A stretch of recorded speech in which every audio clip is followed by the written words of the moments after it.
ಭೇಟಿಯಾಗಿದ್ದಾರೆ. ಅದು ಸಂಪೂರ್ಣ ವರದಿನ ನಮಗೇನು ಹೇಳಿಲ್ಲ. ಅವರು ಹೇಳಿದರೆ ನಾವೇನು ಸಹಕಾರ ಮಾಡಬೇಕು. ನಾವು ಇಷ್ಟೆಲ್ಲ ಸಮಸ್ಯೆಗಳಿದ್ರು ಕೂಡ ಸರ್, ಪುನರಚನೆ, ಅಧಿಕಾರ ಹಸ್ತಾಂತರ ವಿಚಾರದಲ್ಲೇ ಮುಳುಗಿದೆ ಕಾಂಗ್ರೆಸ್. ಇರಲಿ, ನಮ್ಮಲ್ಲಿ ಒಂದೊಂದು ಸೇವೆ ಅದೆಲ್ಲರಿಗೂ ಗೊತ್ತಿರುವಂಥ ವಿಚಾರ. ಈಗಲಾದ್ರೂ ಅವರು ಪುನರ್ರಚನೆ ಅಥವಾ ಬದಲಾವಣೆ ಇದನ್ನು ಸ್ವಲ್ಪ ಬದಿಗಿಟ್ಟು ಜನರ ಕೆಲಸ ಮಾಡಿ. ಮೆಕ್ಕೆಜೋಳ ಕರ್ನಾಟಕದ ಬಹುತೇಕವಾಗಿ ಎಲ್ಲ ಜಿಲ್ಲೆಗಳಲ್ಲಿ ಮೆಕ್ಕೆಜೋಳ ಬೆಳೀತದೆ. ಸುಮಾರು 18-19 ಜಿಲ್ಲೆಗಳಲ್ಲಿ ಮೆಕ್ಕೆಜೋಳ ಬೆಳೀತದೆ. ಕಳೆದ ವರ್ಷ 15 ಲಕ್ಷ ಹೆಕ್ಟೇರ್ ಪ್ರದೇಶದಲ್ಲಿ 15 ಲಕ್ಷ ಹೆಕ್ಟೇರ್ ಪ್ರದೇಶದಲ್ಲಿ 54 ಲಕ್ಷ ಮೆಟ್ರಿಕ್ ಟನ್ ಬೆಳೆದಿದ್ರು. ಈ ವರ್ಷ 17 ಲಕ್ಷ ಹೆಕ್ಟೇರ್ ಪ್ರದೇಶದಲ್ಲಿ 54 ಲಕ್ಷ ಮೆಟ್ರಿಕ್ ಟನ್ಸ್ ಆಗ್ಬೋದು ಅನ್ನುವಂಥ ಅಂದಾಜು ಮಾಡಲಾಗಿದೆ. ಅಂದರೆ ಸುಮಾರು 2-2.5 ಲಕ್ಷದಲ್ಲಿ ಈಗಾಗಲೇ ಬೆಳೆ ನಾಶ ಆಗಿದೆ. ಬೆಳೆದಿರುವ ಬೆಳೆಗೆ ಯೋಗ್ಯವಾದ ಬೆಲೆಯೂ ಇಲ್ಲ. ಕಳೆದ ವರ್ಷ 2,000 ಮೇಲೆ ಇತ್ತು. ಆದರೆ ಈ ವರ್ಷ ಬೆಳೆದಿರೋ ಬೆಳೆಗೆ ಕುಸಿದು ಹೋಗಿದೆ. 1400, 1500, 1600 ಆಗಿದೆ. ಹೀಗಾಗಿ ರೈತರು ಸಂಕಷ್ಟದಲ್ಲಿ ಸಿಕ್ಕಾಕೊಂಡಿದ್ದಾರೆ. ಇದು ವ್ಯಾಪಕವಾಗಿ ಬೆಳೆದಿರುವ ಅತಿ ಹೆಚ್ಚು ರೈತರ ಒಂದು ಬದುಕಿನ ಪ್ರಶ್ನೆ ಇದೆ. ಕಬ್ಬು 4-5 ಜಿಲ್ಲೆಗೆ ಸೀಮಿತ ಇದ್ದರೆ, ಇದು 6-7 ಜಿಲ್ಲೆಗೆ ಸೀಮಿತ ಇದ್ದರೆ, ಇದು 19-20 ಜಿಲ್ಲೆಗೆ ಸೀಮಿತ ಇದೆ. ಉತ್ತರ ಕರ್ನಾಟಕ, ಮಧ್ಯ ಕರ್ನಾಟಕ, ದಕ್ಷಿಣ ಕರ್ನಾಟಕ.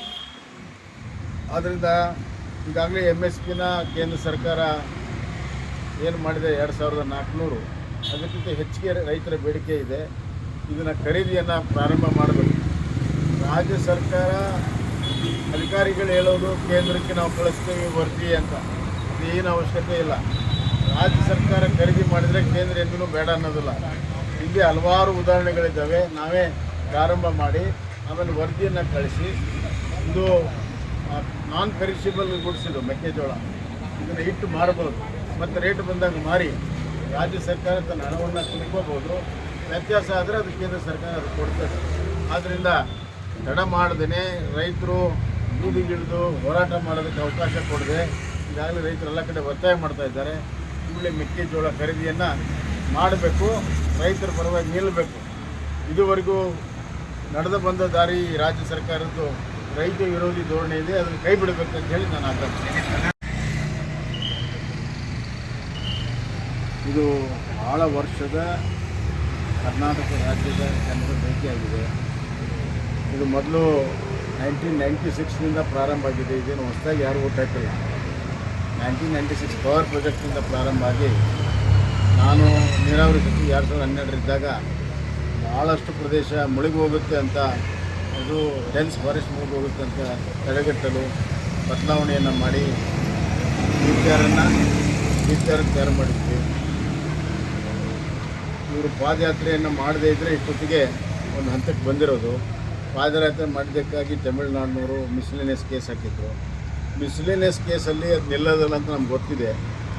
ಆದ್ದರಿಂದ ಇವತ್ತು ನಾವು ಭಾಳ ಬುದ್ಧಿವಂತಿಕೆಯಿಂದ ಇದರಲ್ಲಿ ಎಲ್ಲ ಪ್ರೊಸೀಜರನ್ನು ಅಚ್ಚುಕಟ್ಟಾಗಿ ನಾವು ಮುಗಿಸ್ಕೋಬೇಕು. ಯಾಕಂದರೆ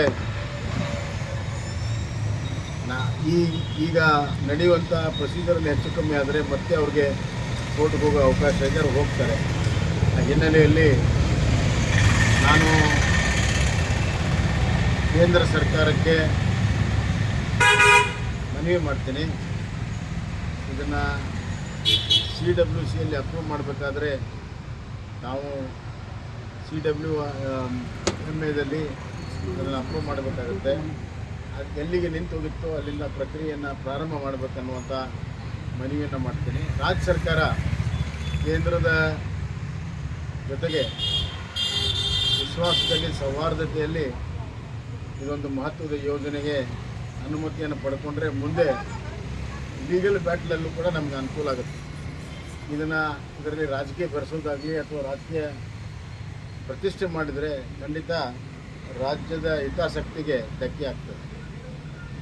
ಹೆಚ್ಚಿನ ವಿಡಿಯೋಗಳಿಗೆ ಪ್ರತಿಧ್ವನಿ ಯೂಟ್ಯೂಬ್ ಚಾನೆಲ್ ಸಬ್ಸ್ಕ್ರೈಬ್ ಮಾಡಿ, ಬೆಲ್ ಐಕಾನ್ ಕ್ಲಿಕ್ ಮಾಡಿ.